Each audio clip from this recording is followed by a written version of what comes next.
Hi friends, welcome to cine family 2. TV serial beautiful couple Amardeep Chowdary and Tejaswini Gowda ప్రస్తుతం వీరిద్దరూ తమ new ప్రాజెక్టులలో బిజీగా ఉంటూ లైఫ్ని ఎంజాయ్ చేస్తున్నారు. అమర్దీప్ చౌదరి, తేజస్విని గౌడ సోషల్ మీడియాలో చాలా యాక్టివ్గా ఉంటూ తమకు సంబంధించిన ప్రతి అప్డేట్స్ని ఎప్పటికప్పుడు షేర్ చేస్తూ ఉంటారు. అమర్ తేజు అప్డేట్స్ బయటకు రాగానే బాగా వైరల్ అవుతుంటాయి.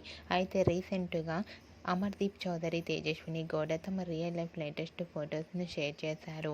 ఆ ఫొటోస్లో అమర్దీప్, తేజస్విని చూడముచ్చటైన జంటగా చాలా అందంగా కనిపించారు. ఆ ఫొటోస్ చూసిన వారంతా బ్యూటిఫుల్ అండ్ లవ్లీ కపుల్ అంటూ కామెంట్స్ పెడుతున్నారు. మీకు కూడా అమర్దీప్ చౌదరి, తేజస్విని గౌడ లేటెస్ట్ ఫొటోస్ మీకు నచ్చినట్లయితే మీ అభిప్రాయాన్ని మీ కామెంట్ రూపంలో తెలియజేస్తూ లైక్ చేయండి, షేర్ చేయండి. మరిన్ని ఇంట్రెస్టింగ్ అండ్ లేటెస్ట్ అప్డేట్స్ కోసం మా సినీ ఫ్యామిలీ 2 ఛానల్ని సబ్స్క్రైబ్ చేసుకోండి.